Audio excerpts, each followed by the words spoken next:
that you can think of straight away? Okay, it's Skid Row. Yeah. And it's the Queensryche Operation Mindcrime.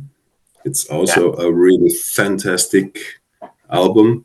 Also the Empire, but more in the Operation.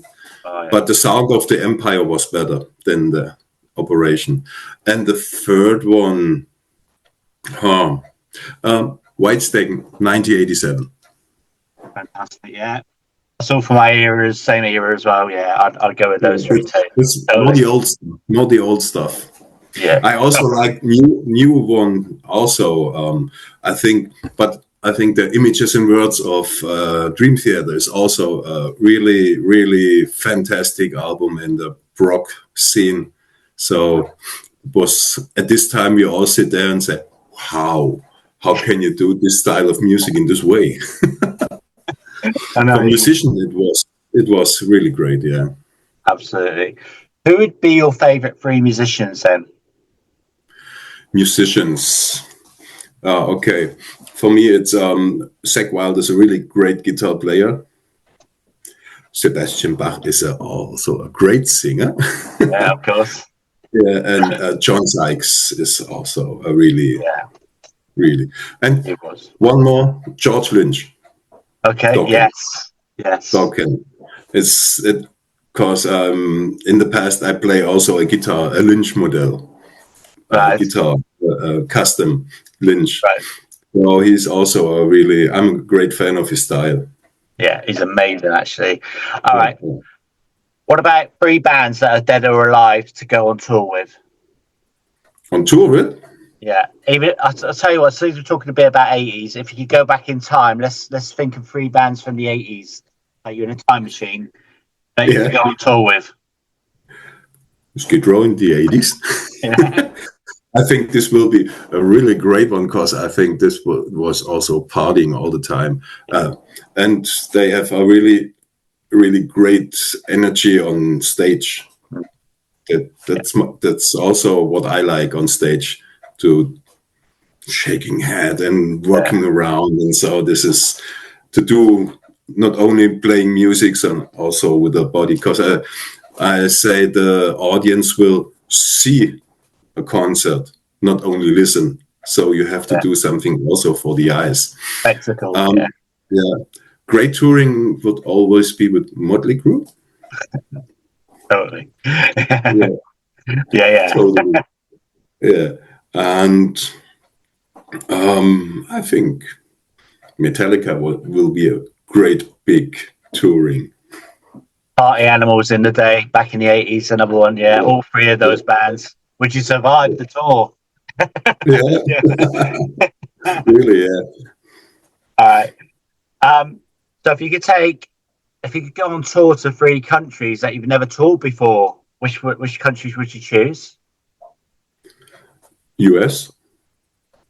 USA, England. Right. And I've never been in Spain, and I heard the audience in Spain are really crazy also. Yes.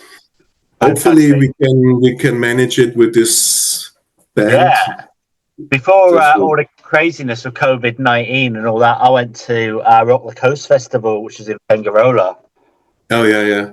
Amazing, man. It was only done it the once, so just before lockdown, before all of COVID. It was fantastic. Michael Monroe, Rainbow with Ronnie Romero, Europe, Scorpions. Oh, honestly, all the melodic stuff. It was amazing. But it wasn't just that; they had Carcass there as well, and it was a mix. Everything was there.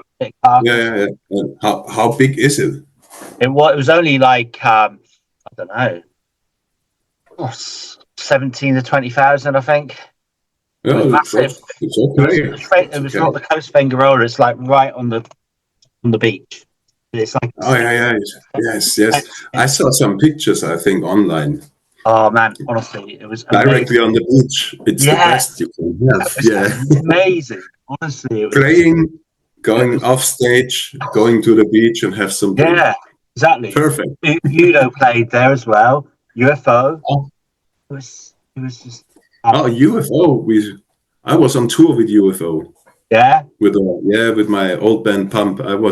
I'm touring with Pump two longer times. It was one time was 3 weeks with Axel Rudi Pell. Right. Yes.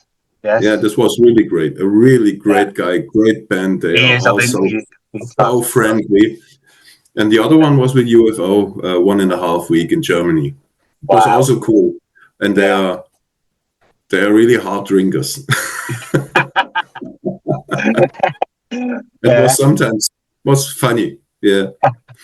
I can imagine. I mean, like Phil Mogg, I mean, he's an absolute legend, and I've seen UFO about probably 8 or 10 times. First time I saw UFO was when I was 14 at Nebworth when they supported Deep Purple, Perfect Strangers. And I never thought I'd ever be able to like actually chat to him and do an interview with him. It's so amazing. It really was. You know, he's just released Motel now, and he's still got it. I mean, at his age, he's just Yeah.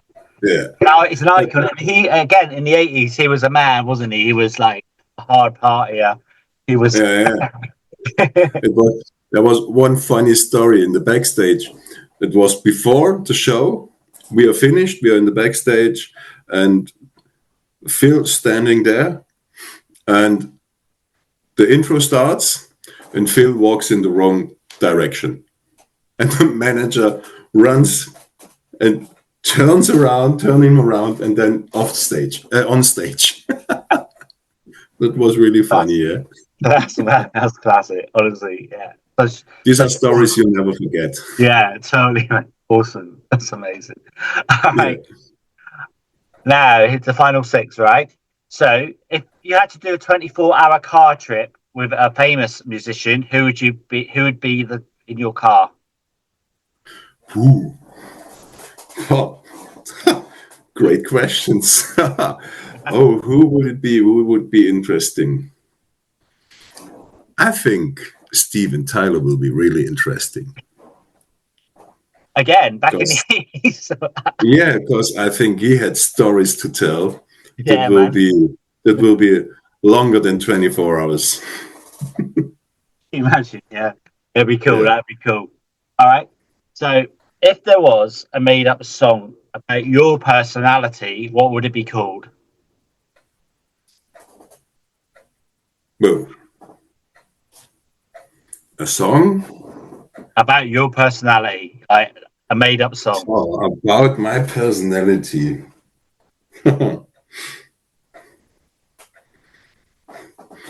I sleep when I'm dead, like Bon Jovi. Yeah, actually, it's okay. That's a really great song. It is.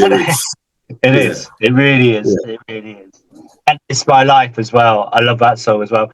My girlfriend, she's Ukrainian, and she's not really into metal music that much, but she knows It's My Life, and she knows that song. She loves that song. Yes. Yeah. He's always hitting the nerve.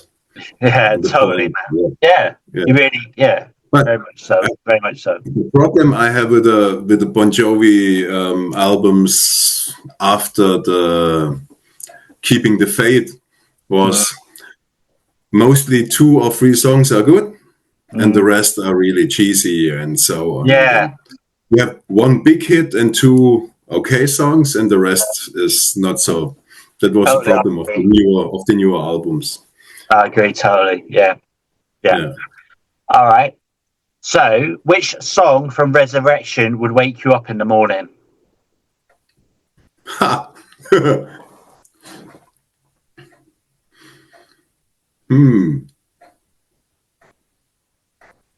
Silent Breaker, because he had a strong beginning to wake up, because the double bass and so on. So, yes. Brilliant. Do you prefer playing at festivals or small intimate gigs? Oh, that's different. At the moment, bigger festivals to get the audience, the feeling of the music and so on. But it's also interesting to play in smaller clubs, because we are not such a big band at the moment. So we are playing a lot in small clubs. That's the reason why I choose the bigger open airs, bigger festivals. Do you prefer vinyl or digital? Digital, it's easier to work with. Yeah. For us musicians, and I think nowadays you didn't realize the difference between these two producing systems. Absolutely. Because a lot of people say, "Oh, digital, no, I don't like it," and so on. But I say, who cares? It makes my work easier. Yeah. And so, and with all those new stuff, you can reach a better sound, and that's important for the audience who buy the CD. You have a better sound. Better quality, yeah. And the final one, important one, Oktoberfest or Wacken? Oh, Wacken.